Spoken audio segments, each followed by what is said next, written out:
Hey y'all, Bob with Million Mile Garage. I recently had somebody comment. My son was doing some gasket scraping on the water pump, and I guess the timing chain cover. You know, the pass throughs on all that stuff. And he looks like he's got most of it cleaned up. And they said, "Hey, go get him a proper gasket scraper before he cuts his fingers off or whatever."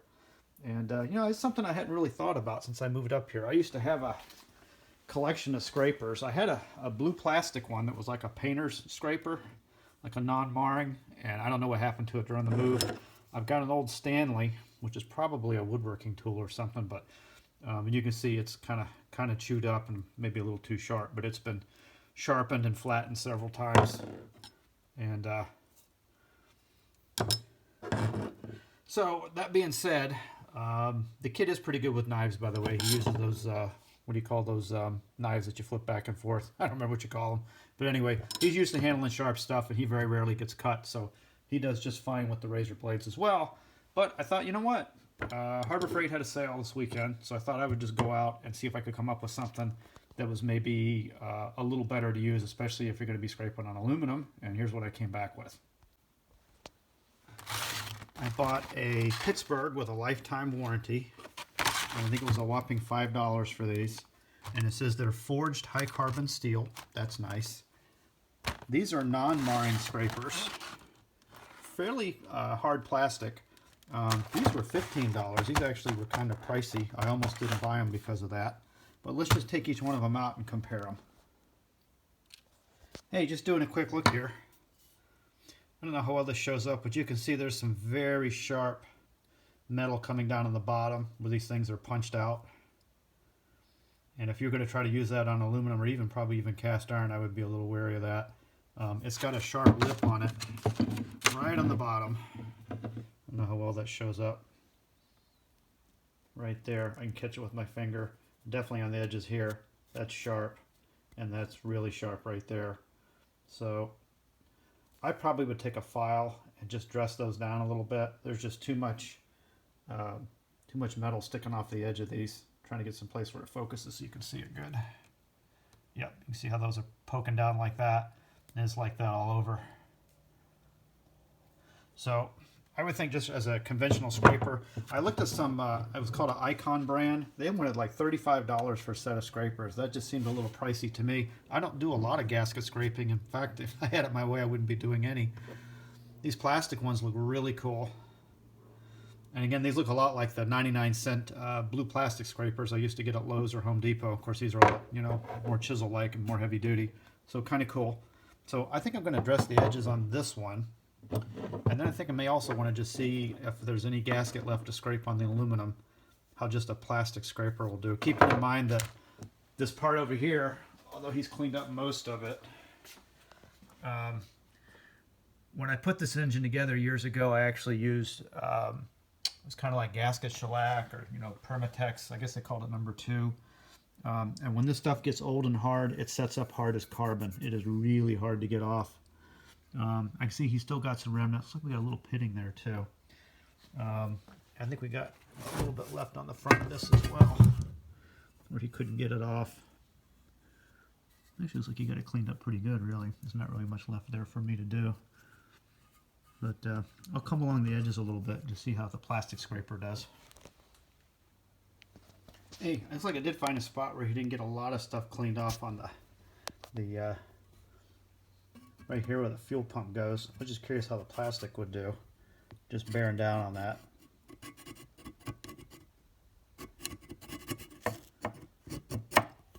And that's the problem with that Permatexy type stuff. It sets up like carbon.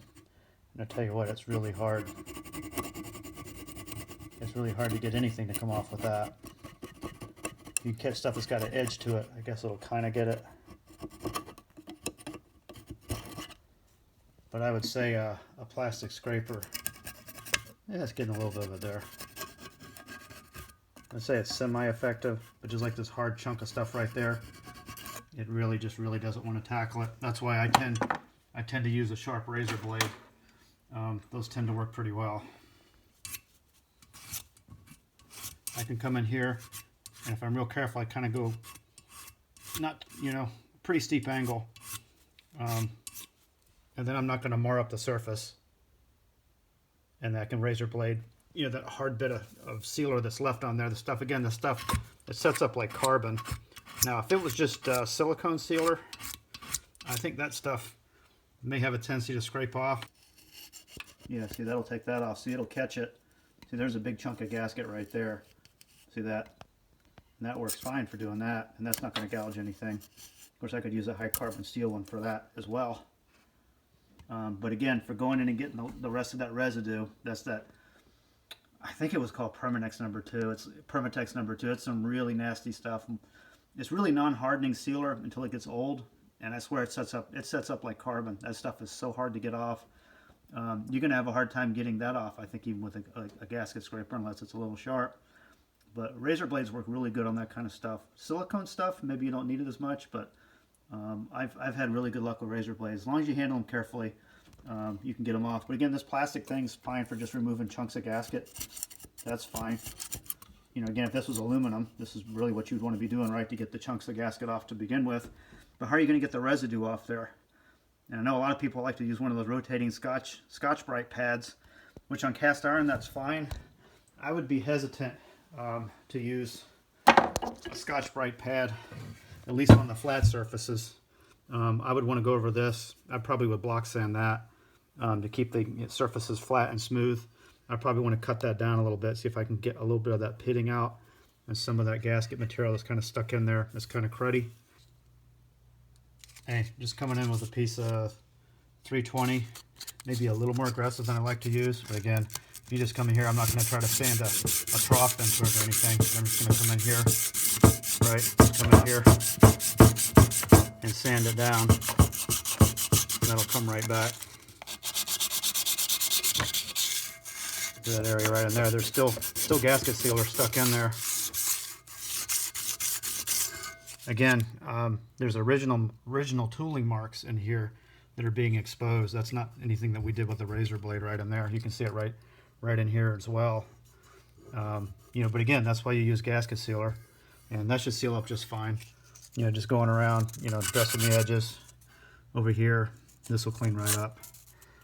This area right here where we have a lot of buildup, that mostly will just sand off. But you can see how tough that stuff is. It really doesn't want to come off.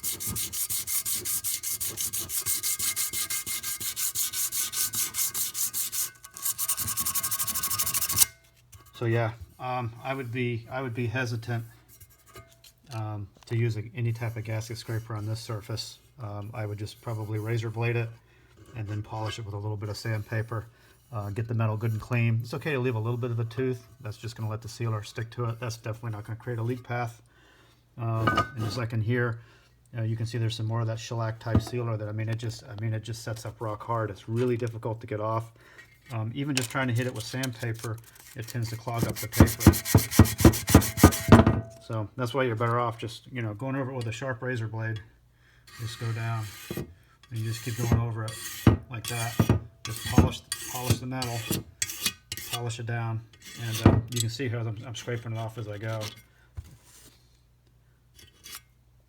You can see it's just pulling off.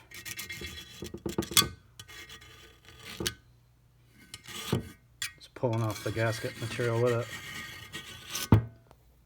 There, see, I just took this high carbon one, and I just went in and dressed it, so now it doesn't have, you know, sharp edges hanging down below on it and on the leading edge. I just went through and just hit it with a file, and then I also hit the front edge of that and flatten it down just a little bit so it's not razor sharp. The only thing I want is a good scraper to come in, and I can do that to remove the remaining gasket material. That'll take that off pretty easy. That shouldn't be much of a challenge at all. Looks like most of the gasket came off on the other side with the timing chain cover, which that's fine. And again, I'm going to do the same thing. I'm going to go in with a razor blade after I get this scraped to my satisfaction, and then I'm going to sandpaper it a little bit and get the surface really clean, and then wash it down with lacquer thinner so that no matter what sealer I use, it's going to stick to it. And as far as I'm concerned, that's the way I've been doing this for a long time. And but yeah, I went out and bought some gasket scrapers today. I splurged $4 on the steel ones, And the plastic ones, maybe those will be good for, I really don't know what the plastic ones are really good for. I've never found them to be super useful, except if you don't want to mar something, like if you're scraping on a painted surface or glass or something. But I think for working with metal stuff, I think as long as you just use your head and just be careful, I think the razor blade method is really not a bad way to go. Hey, and just because it's Sunday and I'm actually not doing any real work out here, let's whip a dead horse a little bit more. You know, again, showing you, we know this is absolutely useless once you got most of the gasket material off. And again, not a huge fan of using much of a scraper, at least a big, big heavy scraper. Definitely would not even think of touching this water pump surface with this, especially a water pump that we want to reuse. So I've got another clean razor blade right here. And again, I've got a spot here. You can see where Austin's gone around and scraped, and you can see a little bit of a mark right here, but I can't even feel that with my nail. That'll polish out with sandpaper.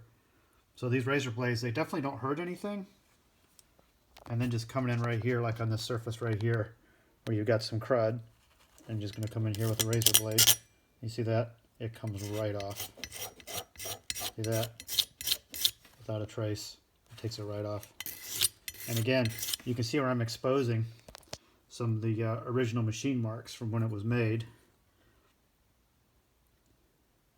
And it actually looks like there maybe was some light pitting that formed there, believe it or not. As tight as that thing was sealed, maybe not. And then I got a spot right over here that is left as well. And again, that's going to come right off with the razor blade. It's not even a challenge. Now again, on this side, this was silicone, so the silicone is going to come off way easier than that shellac stuff did. But you would have no hope of just trying to hit that with some kind of plastic scraper or some kind of blunt steel scraper without wrecking the aluminum surface. At least I don't have the skill set to do that, but I am perfectly fine with using a razor blade. Again, if you're ham-fisted, you've always got these. These work fine too, and you can come in and do the same thing. So that's maybe a better way to do it. I just like the feel of just using the bare razor blade. And again, I don't think I've ever cut myself doing this. I've cut myself doing other stuff with razor blades, like doing upholstery work, but I've never cut myself doing gasket removal with a razor blade. It never happened. Again, this stuff just scrapes right off, and that cleans that surface up. I mean, this surface is perfect. Other than just a slight amount of discoloration, then again, hit that with a little bit of sandpaper, and that thing will be perfect.